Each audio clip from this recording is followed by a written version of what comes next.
पाकिस्तान के रक्षा मंत्री ख्वाजा मोहम्मद आसिफ ने बड़ा दावा किया है। अब पाकिस्तान के डिफेंस मिनिस्टर उसको रीइंफोर्स कर रहे हैं कि आने वाले 2 से 4 दिन में जंग छिड़ सकती है। उन्होंने ये कहा कि जंग बिल्कुल करीब है। There is a likelihood that India will attempt an incursion in Pakistan and will engage Pakistan militarily. Nawaz Sharif is now advising his brother, the Prime Minister Shehbaz Sharif, saying, "Don't mess with India. Choose diplomacy, not war." Karachi के करीब वो अपना बहरी बेड़ा ला चुके हैं, aircraft carrier, वहां पर नेवल साइट को उन्होंने एक्टिवेट किया हुआ है और लाइन ऑफ कंट्रोल पर तो पहले ही फायरिंग हो रही है। भारत ने मुआहदा कर लिया है तकरीबन 26 नए राफेल, ये फ्रांसीसी तैयारे हैं, जंगी लड़ाका तैयारे हैं। कि इंडियन जो फोर्सेस है वो 30 से 40 दिन के एक स्टंट के लिए बॉर्डर के ऊपर आ रही है और कोई सदर नहीं है, कोई किंग नहीं है, कोई सरबराह नहीं है जो हमारे साथ हो। चाइना ने पाकिस्तान के साथ सारे रिश्ते अपने तोड़ दिए हैं। चाइना अब चाहकर भी पाकिस्तान की सपोर्ट नहीं कर सकता। पूरे पाकिस्तान में इस वक्त प्रोटेस्ट हो रहे हैं और अगर आप देखें तो सिंध में तो इतने भयानक प्रोटेस्ट हो रहे हैं कि कराची पोर्ट ब्लॉक कर दिया गया है। रादर पूरा का पूरा पंजाब, उसको सिंध का एक्सेस बंद कर दिया। देखिए, हम ये कह रहे हैं कि जनाब लाइन ऑफ कंट्रोल है ही कुछ नहीं। तो अगर लाइन ऑफ कंट्रोल नहीं है कुछ, तो फिर वो आपको इसका मतलब भी समझाएंगे। नमस्कार दोस्तों, स्वागत है आपका हिंदू अर्थ वॉइस में। पाकिस्तान डरा हुआ है, भारत की कार्रवाई कभी भी शुरू हो सकती है। 22 अप्रैल को जम्मू कश्मीर के पहलगाम में हुए आतंकी हमले में 26 निर्दोष लोगों की जान चली गई। इस हमले के बाद भारत का आक्रोश चरम पर है। भारत ने साफ कहा है कि हमलावर पाकिस्तान से जुड़े थे। TRF और लश्कर तैयबा का नाम सामने आया है। अब पाकिस्तान खुद घबरा गया है। पाकिस्तान के रक्षा मंत्री ख्वाजा आसिफ ने रॉयटर्स से बात करते हुए कहा, भारत की सैन्य कार्रवाई कभी भी हो सकती है। हमने अपनी फौज तैनात कर दी है और रणनीतिक फैसले ले लिए हैं। उन्होंने यह भी कहा कि पाकिस्तान न्यूक्लियर हथियारों का इस्तेमाल केवल अस्तित्व को खतरा होने पर करेगा। यानी पाकिस्तान अब डर के साए में जी रहा है। पाकिस्तान की प्रतिक्रिया से उसकी नींदें उड़ चुकी हैं। क्या भारत देगा करारा जवाब? क्या पाकिस्तान झेल पाएगा परिणाम? हालत बेहद नाजुक है।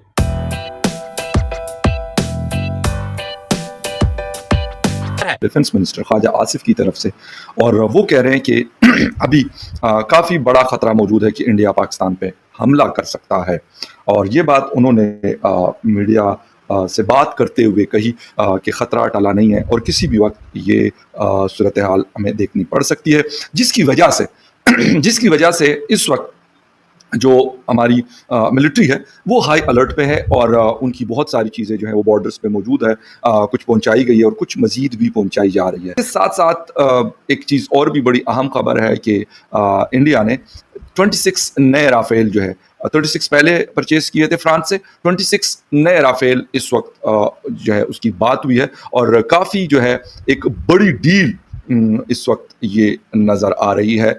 26 राफेल जो लड़ाका तैयारे हैं उसकी डील उनकी हुई है और कई हज़ार करोड़ की ये डील है। 36 तैयारे पहले जहाज जो है वो मिल चुके हैं। अब बहरिया के लिए जो शिप कैरियर होगा उसके ऊपर ये टेक ऑफ और लैंडिंग कर सकेंगे। पाकिस्तान के डिफेंस मिनिस्टर ख्वाजा आसिफ के हवाले से, और उनका ये बयान बहुत अहम है और इसलिए अहम है कि वो डिफेंस मिनिस्टर, वैसे तो पाकिस्तान में डिफेंस मिनिस्टर की कोई खास वो नहीं होती, फैसले कोई और करता है, लेकिन चलें बयान देने की हद तक और ऐसे हालात में बयानात दिए जाते हैं कि चलो जी तुसी मतलब ये ड्यूटी तो करो, बाकी तो आपको कोई काम होता नहीं है। तो वो ये कह रहे हैं कि इस वक्त पाकिस्तान और इंडिया के दरमियान एक क्रिटिकल सिचुएशन मौजूद है और हिंदुस्तान जो है पाकिस्तान के अंदर किसी भी वक्त कोई भी एयर स्ट्राइक कर सकता है, मिसाइल मार सकता है या कुछ और चीज़ें जो हैं ये हो सकती है कि ये हो। लेकिन क्या इंडिया वाकई ये हमला करेगा? जो उनके सपोर्टर्स हैं वो चाहते हैं कि भाई कुछ मतलब बड़ा कर दिखाया जाए और पाकिस्तान को सबक सिखाया जाए। और कोई सदर नहीं है, कोई किंग नहीं है, कोई सरबराह नहीं है जो हमारे साथ हो। 7000 क्यूसेक चनाब का रोक लिया और 5000 क्यूसेक झेलम का रोक लिया, ठीक है। और इसी तरह सिंध पे भी, सिंध पहले ही सूखे का शिकार है, वो तो आधा भी नहीं रहा जो पहले होता था। पहली बात तो ये कि इंटरनेशनल एग्रीमेंट है, इसको इस तरह आप सस्पेंड नहीं कर सकते, यूनिलैटरली एब्रोगेट नहीं कर सकते, इसमें से निकल नहीं सकते, इट्स अ ब्रीच। और हम बहुत ऊपर तक जा सकते हैं, लेकिन मैं फिर वही दोहराऊंगा, बड़ी बदकिस्मती क्या है, जुर्म ज़ईफ़ी की सजा मर्ग मफाजात। हम ये केस भी लेकर जाएंगे ना, यही केस अगर इंडिया लेकर जाए हमारे खिलाफ तो 1 मिनट में जीत जाएगा। हम लेकर जाए, ये ऐसे ही है जैसे बहुत बड़े वडेरे के खिलाफ एक मजारे का केस है, ठीक है। यही तो इन कमबख्तों ने हमें मजारा बना के रख दिया है कि हम जीतने वाला केस भी हार जाते हैं। ये मेरे ख्याल में बड़ी अनफॉर्चुनेट बात है कि आप दूसरी साइड का, ग्रीव पार्टी का पेन भी फील नहीं करते। आप अपनी इनोसेंस का प्रोटेस्ट करें कि जी हमने नहीं किया, ठीक है ना, उसकी आप हमें एविडेंस। लेकिन ये कहना कि जी ये आपने ड्रामा रचाया है, और दूसरा जो फ्लैग, फॉल्स फ्लैग ऑपरेशन है, हाँ, कि यानी आप ये कह रहे हो कि तुमने खुद अपने बंदे मारे हैं, तो this is very insensitive in my opinion. क्योंकि हमारा ये अब, हाँ, कि हमारा ना ये हो गया है आपके, हम हर चीज को ये कह देते हैं जी ये भी ड्रामा है। 9/11 को हमारे बहुत सारे लोग कहते हैं वो भी ड्रामा था, फॉल्स फ्लैग ऑपरेशन था। लेकिन आपकी इस बात को इंटरनेशनल लेवल पे कितने लोग मानते हैं? इंटरनेशनल मीडिया में देख लीजिए, और even caretaker foreign minister थे, उन्होंने भी कह दिया को, मतलब this is internationally nobody is going to buy this. Yes, तो ये तो इंटरनेशनल पिक्चर अगर हम देखें तो हम तो काफी कमजोर हैं। बल्कि मुझे तो अक्सर जब अपनी हम बात आजकल की कर रहे हैं तो मुझे खुदा ना खास्ता ऐसा कभी ना हो जो यूक्रेनियन प्रेसिडेंट के साथ हुआ था।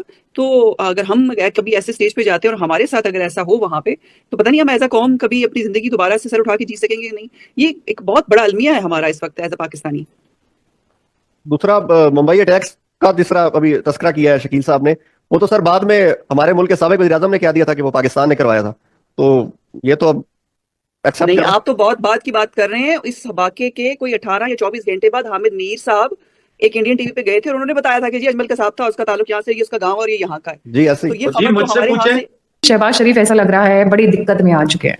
अब बताती हूँ क्यों।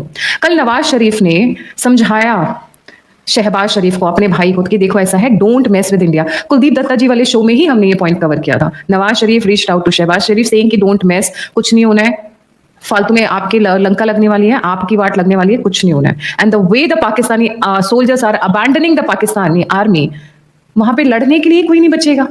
आसिम मुनीर भी बच जाए बड़ी बात है, क्योंकि या तो इन्हें मार दिया जाएगा या इन्हें टांग दिया जाएगा, ये भागने पे मजबूर हो जाएंगे, क्योंकि ड्रग कार्टेल का बिजनेस इतना इंपॉर्टेंट है। वॉच कुलदीप दत्ता जी शोज येस्टरडे आफ्टरनून, छोटा सा है 20-22 मिनट का, बहुत अच्छे से समझाया, क्योंकि मैं सारे पॉइंट्स यहाँ कवर नहीं कर पाऊंगी।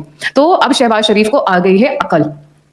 आज सुबह चेकअप के नाम पर गए और बोले हाय हाय मेरा बीपी बढ़ गया है, हाय मेरे को कुछ होने वाला है, हाय, और एडमिट हो गए। जब prime minister he admitted in times of war, तो बाकी क्या बचा? घुटने पे आ चुके हो, बेंडे हो नी। शहबाज शरीफ इतने ड्रामे के साथ पहुंचे हैं ना, ओहो, पाकिस्तानी मीडिया वो कवर नहीं करेगा, डर लगता है ना उन्हें, वो कवर बिल्कुल नहीं करेगा।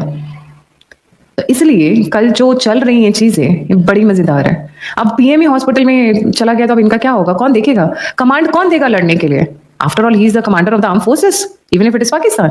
आर्मी आगे है, बट ऑफिशियली चिट्ठी पे साइन भी तो करना चाहिए। तो वो तो बीमार हो गए, वो तो हॉस्पिटलाइज हो गए, तो आसिम मुनीर के लिए पेपर कौन साइन करेगा अटैक के लिए? और आसिम मुनीर के पेपर्स पे साइन कौन करेगा? वो तो बात की बात है। अभी तो जिस तरीके से सिचुएशन है, लड़ने के लिए पहले जनता तो बचे, पहले आपके सोल्जर्स तो बचे। आपने बलूचिस्तान पूरा खाली कर दिया है। This is the best time the Balochis can take over the entire Balochistan, because the Pakistani army has been shifted from Balochistan to the borders, और हमारी आर्मी आराम से